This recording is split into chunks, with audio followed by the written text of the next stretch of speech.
स्वागत है आपका। आप देख रहे हैं इंडिया टीवी। मैं हूं आपके साथ प्रिया सिंह सोमवंशी और वक्त हो चला है अवराज धर्म का। पिछले एक हफ्ते से शिमला के संजौली में बनी अवैध मस्जिद को लेकर बवाल मचा हुआ है। हिंदू संगठन अवैध तरीके से बनाई गई मस्जिद का विरोध कर रहा है। कुछ दिन पहले ही सड़क पर भी इसका विरोध प्रदर्शन हुआ, नारे भी लगे, खुद सरकार को अल्टीमेटम तक दे दिया गया। मामला शिमला म्यूनिसिपल कोर्ट में है और इसीलिए अभी तक सरकार की तरफ से कोई भी एक्शन नहीं लिया गया। लेकिन हिंदू संगठन साफ साफ कह चुका है कि अगर सरकार कुछ भी नहीं करती है तो वो खुद ये तय करेंगे कि फिर आगे क्या करना है। क्या आगे ये बवाल बढ़ेगा? हिंदू संगठनों ने ये कहा है कि ऐसी एक नहीं बल्कि सैकड़ों अवैध मस्जिद पूरे हिमाचल में बन गई हैं, जबकि हिमाचल में मूल निवासी मुसलमानों की आबादी 1% से भी कम है। लेकिन जिस तेजी से मस्जिदों का निर्माण हो रहा है उसे देखकर ये लग रहा है कि मंशा कुछ और ही है और कई तरह के सवाल खड़े हो रहे हैं। ये मस्जिद आप देख लीजिए, लोगों को पता ही नहीं चला। जो वहां के रहवासी हैं वो ये इल्जाम लगा रहे हैं कि जब ये मस्जिद आगे और ऊपर बनाई जा रही थी, इसकी मंजिला बढ़ाई जा रही थी, तब इसे पूरी तरह से कवर कर दिया गया था। पहले एक कच्ची मस्जिद हुआ करती थी, लेकिन धीरे धीरे इसका पक्का कंस्ट्रक्शन हो गया। इसे ढककर 5 मंजिला बना लिया गया और इसकी कानों कान किसी को खबर नहीं लगी। बताया जा रहा है कि कोविड के दौरान इसका निर्माण तेजी से हुआ। संजौली की मस्जिद को लेकर शुरू हुआ ये बवाल अब फैल चुका है। 2 दिन पहले शिमला के ही कसुम्पटी इलाके की मस्जिद को लेकर भी ऐसा ही विरोध प्रदर्शन हुआ था। बात हो रही है कि संजौली और कसुम्पटी तो अभी झांकी है, आने वाले दिनों में हिमाचल की कई और मस्जिदों को लेकर बवाल होना बाकी है। तो क्या हिमाचल में इसी तरह से बवाल होता रहेगा मस्जिदों को लेकर? आम लोग सड़कों पर उतर गए हैं, सरकार के खिलाफ नारेबाजी करें और यहां तक कि सरकार के अपने ही कई विधायक इस बात का विरोध कर रहे हैं कि अवैध तरीके से मस्जिद बना ली गई, लेकिन सरकार फिलहाल कोई एक्शन नहीं ले रही है। हालांकि ये पूरा मामला म्यूनिसिपल कोर्ट में है, जिसके चलते सरकार अभी तक किसी तरह की कार्रवाई नहीं कर रही है। लेकिन लोगों की मांग है कि इसे डिमोलिश किया जाए, अवैध निर्माण है, इसे हटाया जाए। लेकिन फिलहाल सरकार की तरफ से एक्शन नहीं लिया गया है। हिमाचल के हिंदू संगठनों का क्या दावा है? कहां कहां अवैध मस्जिदों का निर्माण हुआ, कहां सरकारी जमीन पर कब्जा करके मस्जिदें बनाई गई? आज मैं आपको हिमाचल की मस्जिदों की एक्चुअल रिपोर्ट दिखाऊंगी। लेकिन उससे पहले आप ये समझ लीजिए कि संजौली मस्जिद विवाद के बाद कौन कौन सी मुख्य बातें निकलकर सामने आई हैं। हिंदू संगठन क्या आरोप लगा रहे हैं वो मैं आपको बताऊंगी। पहला आप ये समझ लीजिए कि सोची समझी साजिश के तहत मस्जिदें बनाई गई हैं। आप ये समझ लीजिए कि ये बवाल क्यों हो रहा है और हिंदू संगठनों की ओर से क्या आरोप है। इसके बाद फिर आगे की बात होगी। पहला ये कि हिमाचल की डेमोग्राफी को बदलने की साजिश रची जा रही है। दूसरा आरोप ये लगाया जा रहा है कि बाहर से आकर पहचान छुपाकर कई लोग रह रहे हैं। कई ऐसे लोग हैं जो अचानक से शिमला में आके बस गए, हिमाचल में आके बस गए और लोगों को इस बात की जानकारी नहीं है वो कहां से आए, कौन है, क्यों आए हैं, इस तरह की कोई भी जानकारी नहीं है। तीसरा आरोप, रोहिंग्या और बांग्लादेशी भी हिमाचल में आकर बसने लगे हैं और बात यह भी उठ रही है कि उत्तर प्रदेश में कड़े कानून हो गए हैं, जिसके चलते यहां पर नहीं बस पा रहे हैं। तो उनका जो नया एपिसेंटर बन गया है वो क्या बन गया है? हिमाचल बन गया है। चौथी बड़ी बात क्या बोली जा रही है? बड़ी तादाद में अवैध मस्जिद का निर्माण हो रहा है। जो पहले वहां मस्जिदों की संख्या थी वो करीब 310 के आसपास थी, लेकिन मौजूदा समय की मैं बात करूं तो 500 से भी ज्यादा मस्जिदें फिलहाल हिमाचल में बन चुकी हैं। हिमाचल में मदरसों की संख्या में धीरे धीरे इजाफा हो रहा है। पहले इतने वहां पे मदरसे नहीं थे क्योंकि वहां की जो मुस्लिम आबादी है वो 1% से भी कम है। छठा आरोप यह है कि महिलाओं के साथ छेड़छाड़ की घटनाएं बढ़ गई हैं। महिलाओं का ये आरोप है कि जब जुमे की नमाज शुक्रवार के दिन अदा होती है तो महिलाएं बाहर नहीं निकल पाती क्योंकि पूरे सड़क पर इंक्रोचमेंट हो जाता है और अगर महिलाएं निकलती भी हैं तो उन पे कई तरह की फफ्तियां कसी जाती हैं, जिसके चलते अब वहां की महिलाएं भी सड़कों पर उतर आई हैं। अब ये सारा आरोप शिमला की संजौली मस्जिद को लेकर शुरू हुआ, जिसे पिछले 14 सालों से 1 मंजिल से 5 मंजिला कर दिया गया।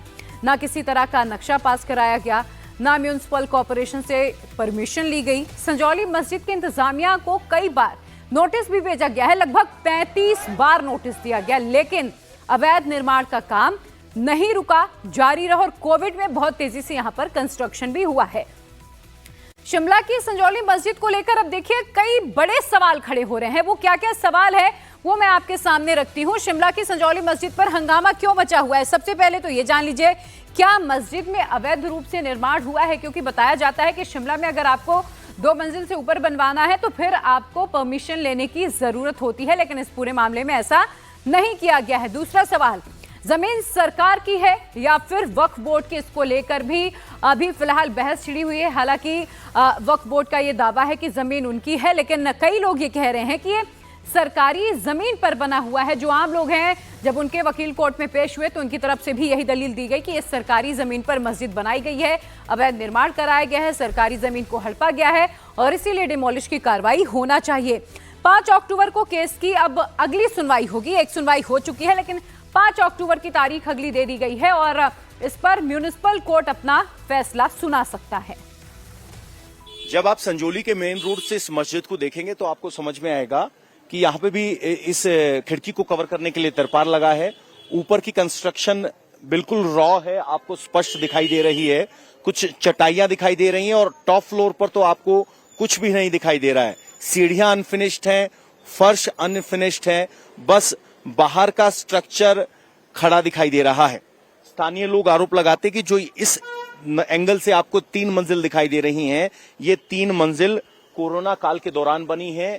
उस वक्त यहाँ पर तरपाल लगाया गया था और जब 2 साल पहले तरपाल हटा तब इसका विरोध शुरू हुआ। पहले सिंगल स्टोरी होती थी, उसमें ये रहते थे और उसके बाद ये अब आस्ता आस्ता बनती है। कोरोना काल में ये पूरी बनी है। अच्छा, जिसमें ऊपर तरपाल डाली गई थी और अंदर से काम होता रहा। अच्छा, तो जब कंस्ट्रक्शन चल रहा था तब किसी ने कोई ऑब्जेक्शन नहीं किया? किसी ने नहीं किया जी। जब तरपाल ले लोगों को क्या पता अंदर क्या हो रहा है। अच्छा, तरपाल डला हुआ था, तो ये तरपाल कब हटा? फिर जब तैयार कर दी उन्होंने तरपाल हटा दी। कितने दिन हो गए इस बात को? हम तो 2-3 साल कोरोना के बाद हटा दी थी इन्होंने। अब ये बताइए, ये कंस्ट्रक्शन हुआ कब? ये जो 3 मंजिल दिख रही है नई जो बनी हुई है, कब बनी है?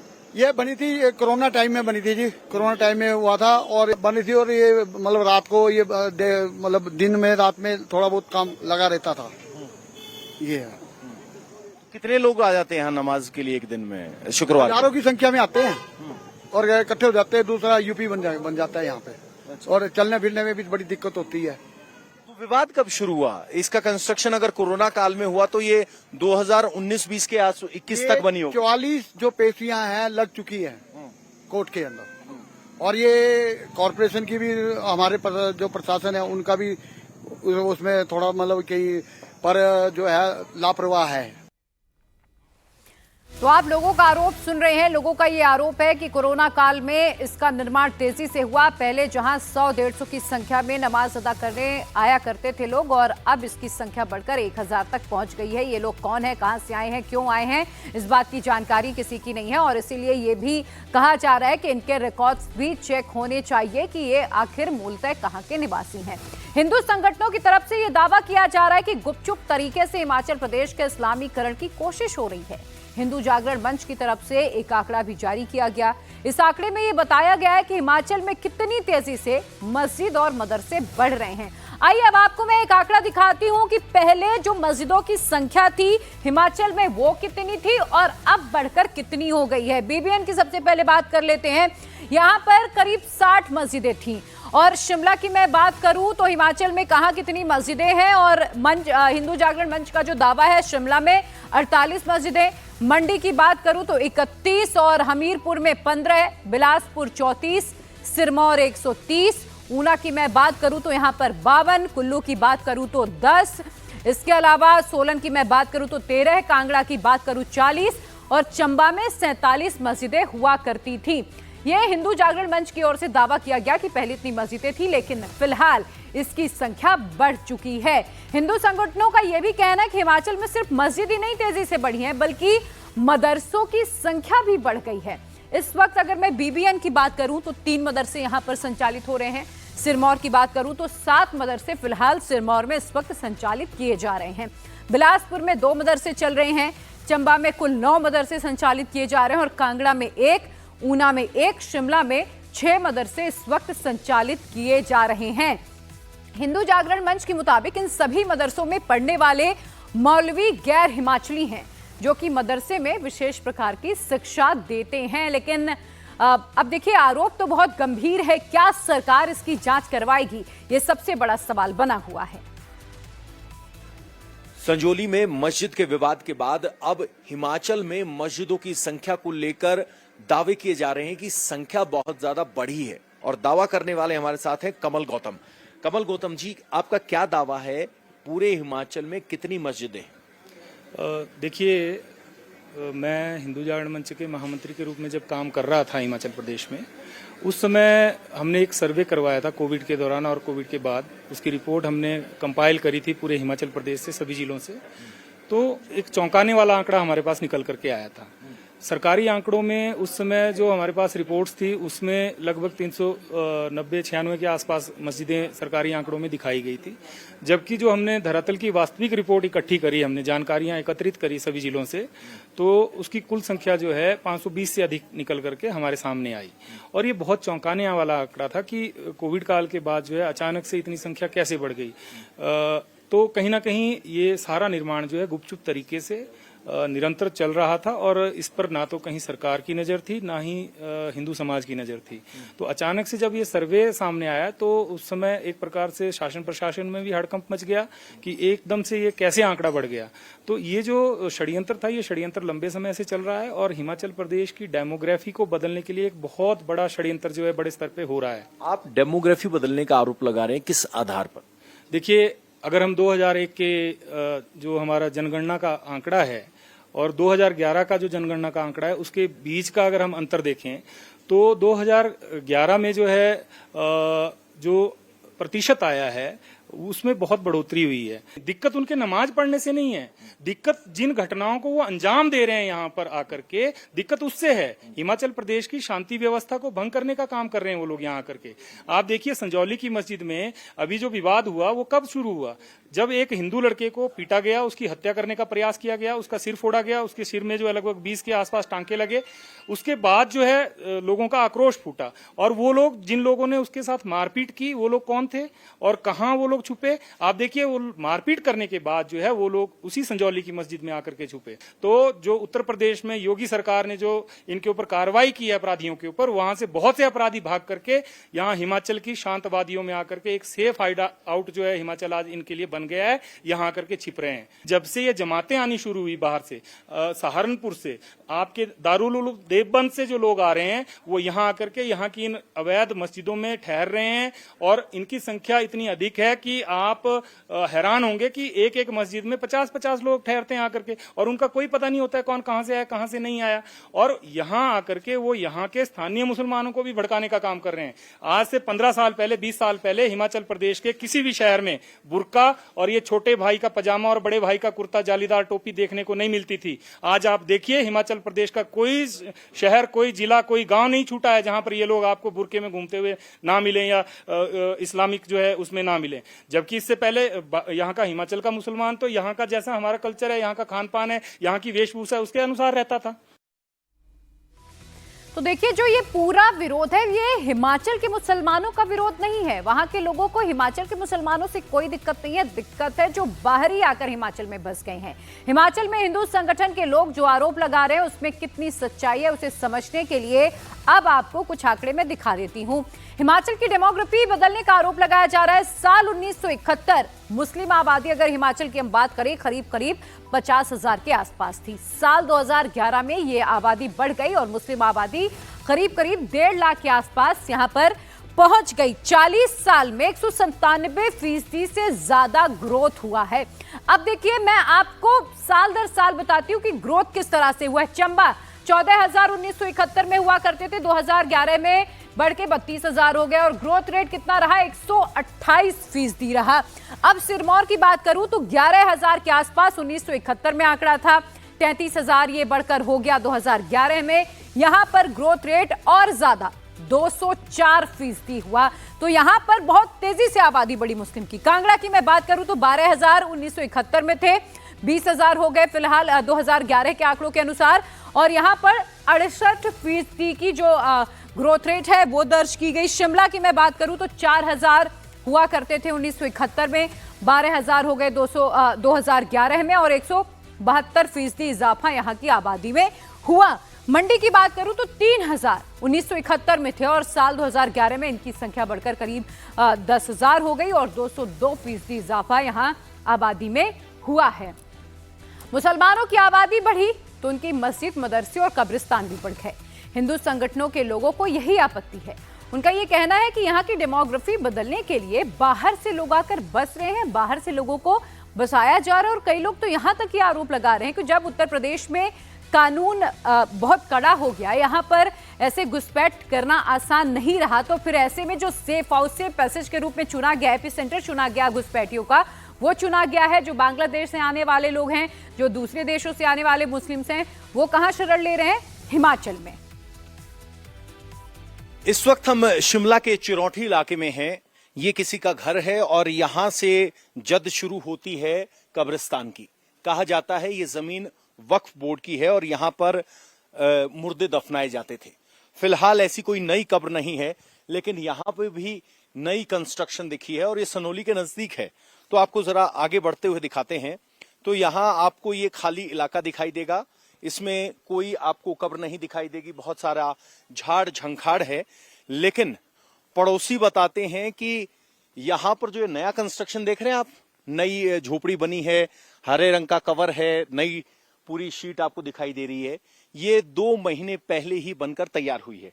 कहने के लिए कब्रिस्तान है, लेकिन यहां पर इस तरह से एक शेल्टर बनाया गया है, नया दरवाजा लगा है, ऊपर टीन देखेंगे बिल्कुल नई टीन है, पेंट नया है, छत बिल्कुल नई है। और अगर मेरे कैमरामैन नीचे आए तो दिखा पाएंगे कि अंदर एक कब्र के ऊपर एक टूमस्टोन जिसको हम बोलते हैं, कब्र पर नाम लिखा गया है, किसकी कब्र है उर्दू में लिखा गया है और नई टाइलें लगाई गई हैं, ऊपर झंडा लगाया गया है।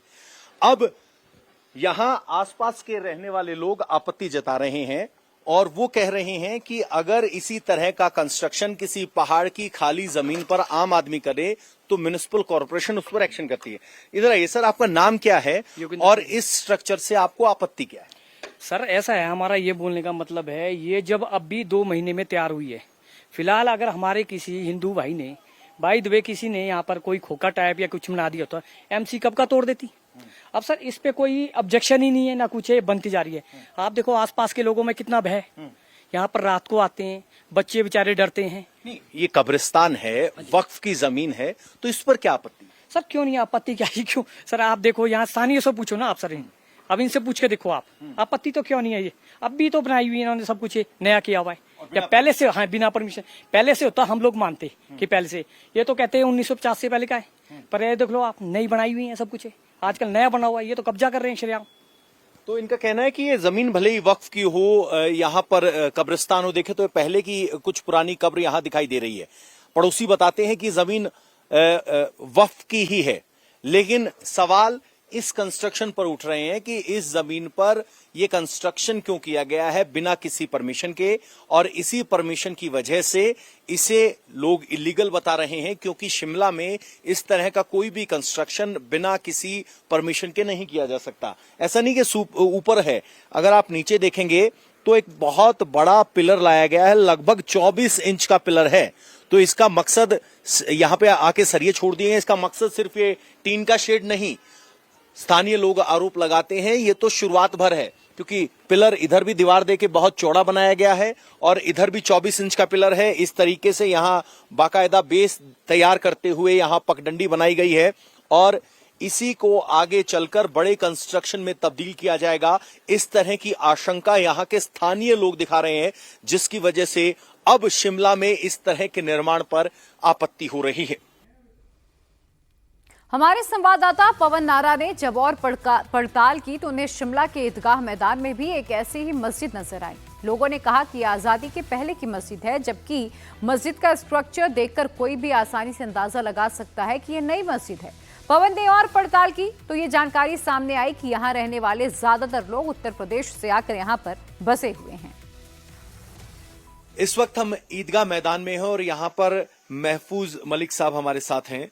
सर, कई सामाजिक संगठन और नेता ये आरोप लगा रहे हैं कि ईदगाह मस्जिद में जो ये मस्जिद बनी हुई मैदान में ये इलीगल है, आप क्या कहेंगे? कब से बनी है ये, कब निर्माण हुआ इसका? बस्ती बसी है ये 82 में, 82 से हम यहाँ नमाज पढ़ रहे हैं ये लोग। ठीक है जी। और दूसरी बात ये है कि इलीगल का मतलब, इलीगल क्या चीज नहीं है ये बताइए मुझे।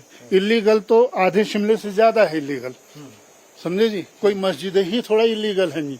और सारा सबूत तो जो इनका मिलेगा आपको, ये वक्फ बोर्ड के पास मिलेगा। अच्छा, इसका मालिकाना हक किसके पास है? वक्फ बोर्ड के पास है जी। कब से है ये वक्फ बोर्ड के अंडर प्रॉपर्टी?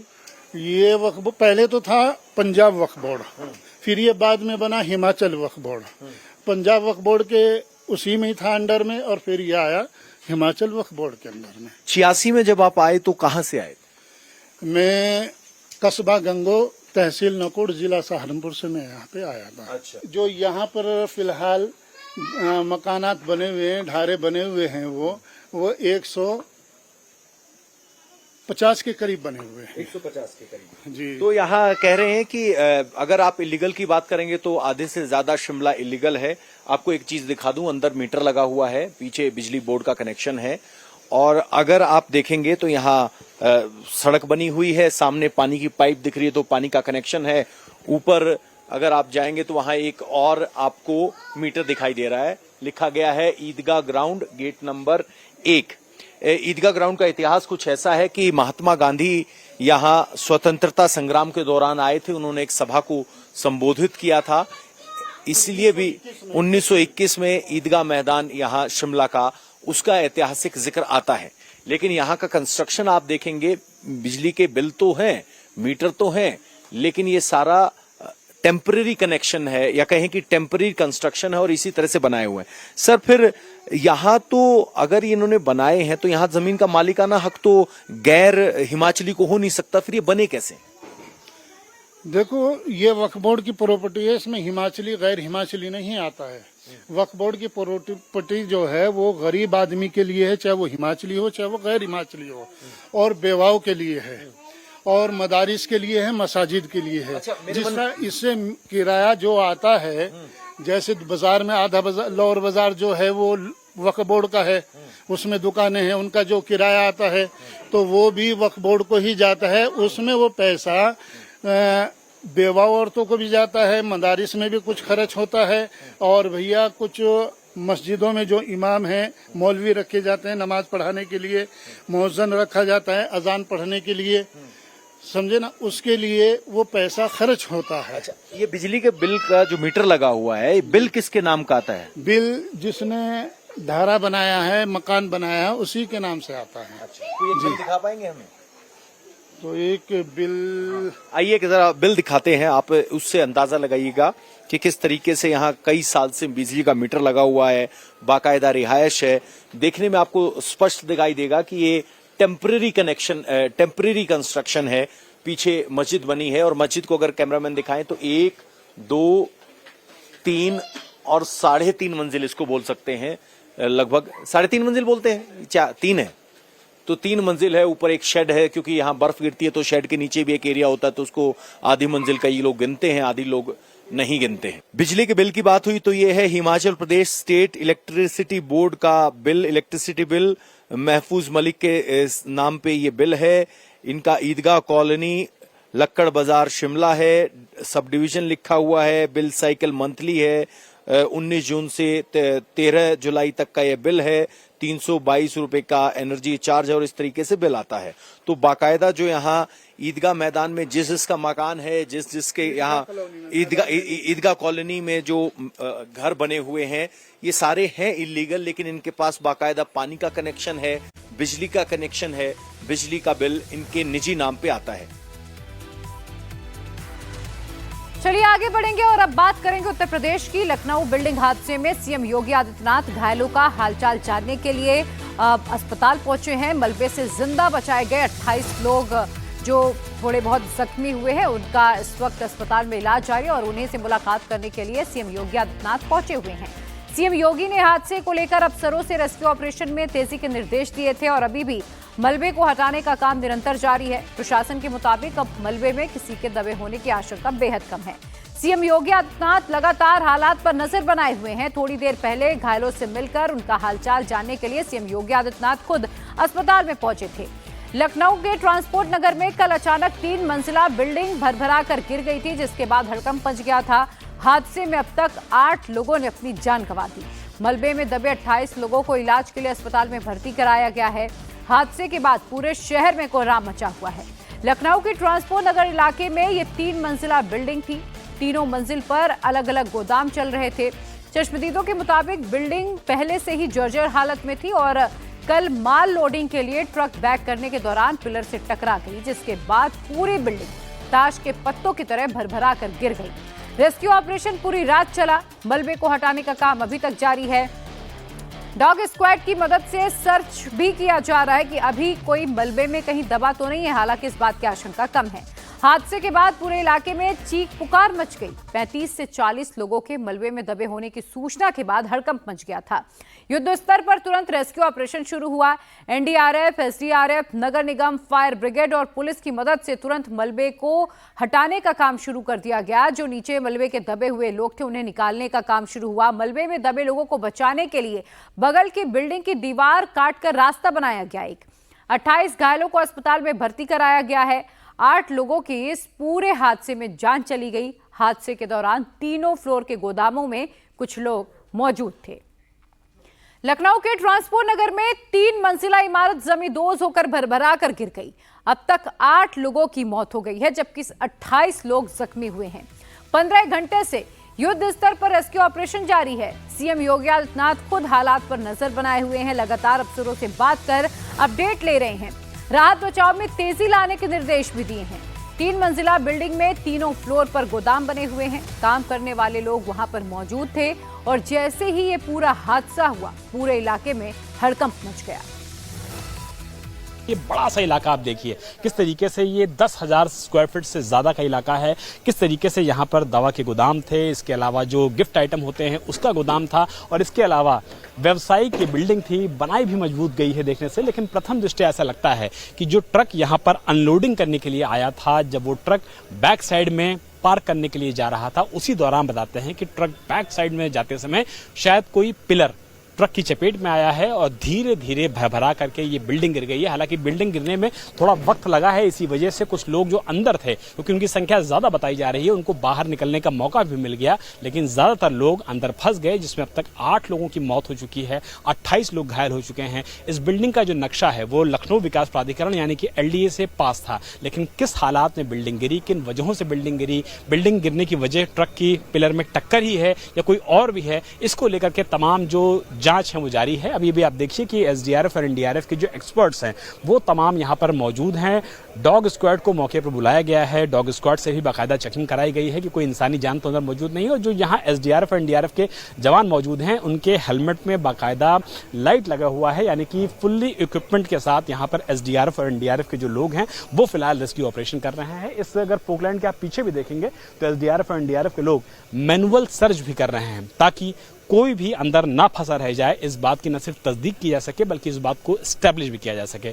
लंबे समय से, यानी कि लगभग अगर बात किया जाए तो पिछले 20 घंटे से ये रेस्क्यू ऑपरेशन जारी है। लखनऊ के ट्रांसपोर्ट नगर में मौके पर सीनियर ऑफिसर्स आए हैं। मुख्यमंत्री योगी आदित्यनाथ ने घटना का संज्ञान लिया है, लेकिन इतनी बड़ी तादाद में लोगों का मरना और लोगों का घायल होना अपने आप में कहीं ना कहीं इस बिल्डिंग हादसे को लेकर के तमाम सवाल खड़े कर रहे हैं। और आने वाले दिनों में जब SOPs बनाई जाएंगी तो इस बात का ध्यान रखा जाएगा कि किस तरीके से ट्रकों को पार्क किया जाए। 3 मंजिला इस बिल्डिंग के फर्स्ट फ्लोर पर स्पेयर पार्ट्स का एक गोदाम था, दूसरी मंजिल पर दवाओं का स्टोर बना हुआ था और तीसरी मंजिल पर गिफ्ट आइटम का वेयर हाउस था। हादसे के वक्त इस बिल्डिंग में 40 से 50 लोगों की मौजूदगी थी। ये भी बताया जा रहा है कि बैक करने के दौरान ट्रक पिलर से टकरा गया और फिर बिल्डिंग अचानक से गिरने लगी, क्योंकि बिल्डिंग पहले से ही जर्जर हालत में थी। कई लोग सही सलामत निकलने में कामयाब रहे, लेकिन 30 से 35 लोग इसमें फंस गए, जिसमें 8 लोगों ने अपनी जान गंवा दी। ट्रांसपोर्ट नगर में शनिवार शाम जिस तरीके से हादसा हुआ, जिस तरीके से 3 मंजिला बिल्डिंग भरभरा कर गिर गई, उसको लेकर के तमाम तरीके के सवाल उठ रहे हैं। रेस्क्यू ऑपरेशन की अगर बात किया जाए तो लखनऊ के ट्रांसपोर्ट नगर में अभी भी जारी है। लोकल प्रशासन, फायर ब्रिगेड, SDRF और NDRF पूरी ताकत के साथ रेस्क्यू ऑपरेशन कर रही है। और आप देख सकते हैं कि इस समय जो स्पॉट है उस स्पॉट पर अभी भी नगर निगम के आपको बुलडोजर नजर आएंगे, इसके अलावा पोकलैंड मशीनें नजर आएंगी। जो सीनियर ऑफिसर्स हैं वो भी इस पूरे मौके का मुआयना कर रहे हैं। और इसके अलावा अगर बात कर लिया जाए तो SDRF और NDRF की टीमें भी मौके पर जुटी जुटी हुई हैं। सीनियर ऑफिसर तेज स्वरूप सिंह भी देखिए मौका मुआयना करके बाहर निकल रहे हैं, उनसे भी एक बार बात करने की कोशिश कर लेते हैं।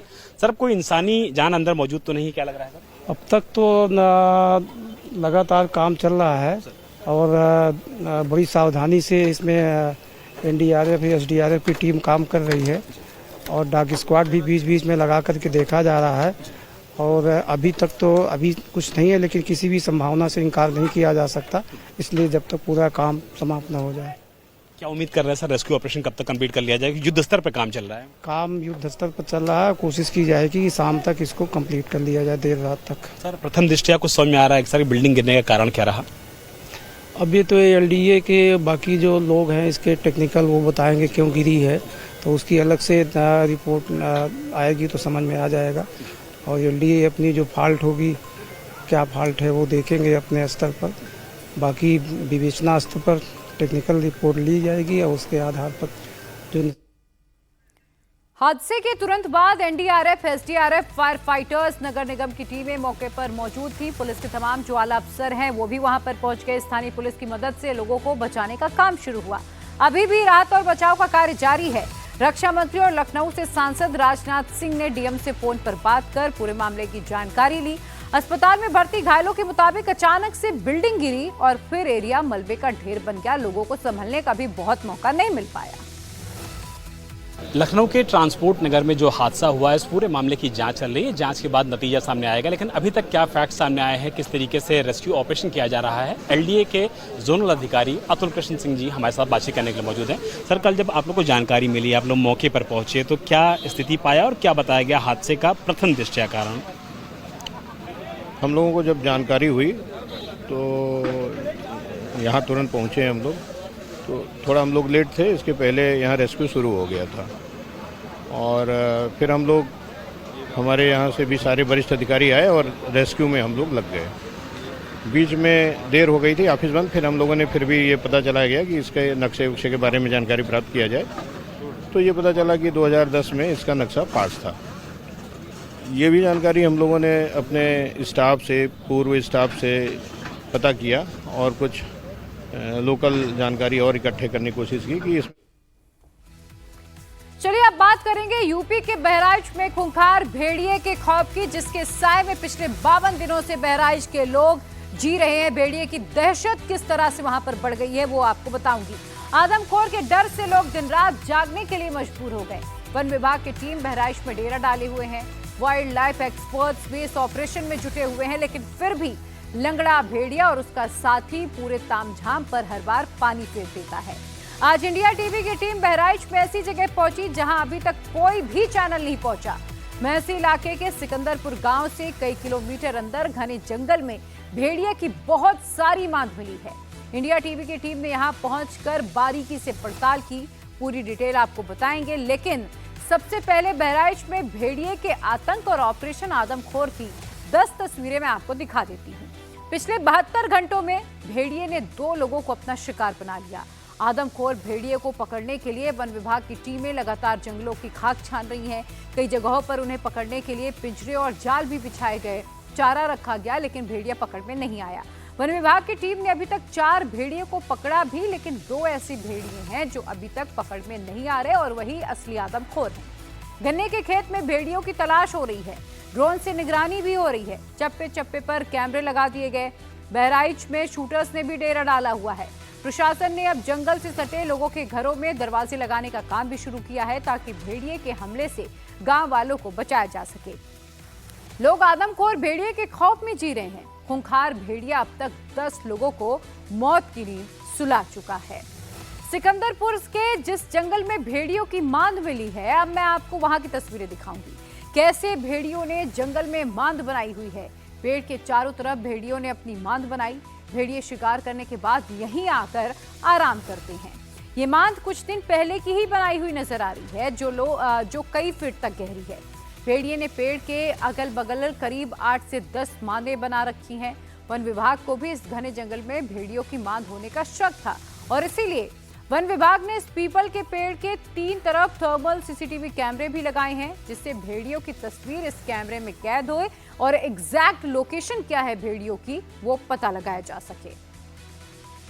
बहराइच में आखिरकार ये दो भेड़िए कहां लापता हो गए हैं, इनको देखा जाता है लेकिन ये वन विभाग की पकड़ में नहीं आ रहे हैं। इस वक्त इंडिया टीवी की टीम पहुंची है बहराइच के सिकंदरपुर गांव से 500 मीटर पहले जंगल में, जहां पर कई सारी भेड़ियों की मांदे मिली हैं। मांदे यानी कि जहां पर भेड़िए आकर रुकते हैं, आराम करते हैं और जब उन्हें शिकार करना होता है तो वो अपनी मांदों में से निकलते हैं, जिसको कैप्चर करने के लिए वन विभाग ने कैमरे भी लगाए हुए हैं। सबसे पहले हम आपको कैमरे दिखा दें। इस तरीके से वन विभाग ने इस जंगल में कैमरे लगाए हैं, एक दो नहीं बल्कि कई सारे कैमरे जो हैं अलग अलग लोकेशंस पर लगाए हुए हैं।